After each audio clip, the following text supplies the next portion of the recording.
Но пока ведутся разговоры и никаких конкретных действий нет, проблема никуда не денется. Так, днем 21 июня в доме по адресу птицефабрика 1 в Якутске обрушился потолок. Чудом никто из жильцов не пострадал, но при этом дом аварийным ранее признан не был. Жильцы стабильно выплачивали взносы в фонд капитального ремонта.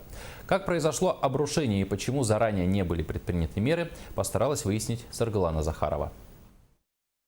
Потолок обрушился прямо на лестничный пролет во втором подъезде. Здесь буквально за несколько минут до обрушения проходила молодая мама со своим сыном. И только она зашла в квартиру, буквально через мгновение она услышала грохот. Как мы зашли домой, только разделись, и сразу такой грохот. Я выбежала и смотрю, вот весь потолок рухнул. Сколько мы раз ходили в этот УК «Северное», говорили там, что у нас скоро потолок свалится, там этот. И никто не обратил внимания. Трагедии чудом удалось избежать. Вместе с прогнившими балками упали на лестницу и кирпичи, которые остались на чердаке еще с 90-х годов после демонтажа печей. После происшествия администрация города провела собрание комиссии по чрезвычайным ситуациям. Исправление этой ситуации полностью лежит на управляющую компанию.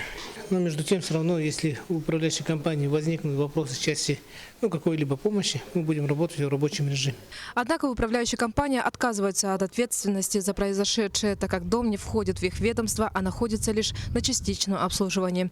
Более того, как сообщил генеральный директор ООО «Северное» Владимир Черемис, он не раз обращался в администрацию по поводу ремонта, но так и не добился помощи. Поскольку мы неоднократно обращались еще в свое время, просили поставить его по дотации, на ремонт, денег ни у кого не хватает, фонд лучше не становится, и все пытаются переложить на чьи-то другие плечи. Так им удобнее. Примечательно, что жильцы узнали о том, что их дом обслуживается лишь частично, только после нашего визита. Как они уверяют, компании они платят и за ремонт, и за услуги рабочих. Когда в 2012 году подписывали документы, общедомового собрания не проводили, и о последствиях их никто не предупредил. И теперь выходит так, что пока идут разбирательства, людям приходится жить в обрушающемся доме. Саргалана Захарова, Батый Горохов, НВК «Саха», Якутск.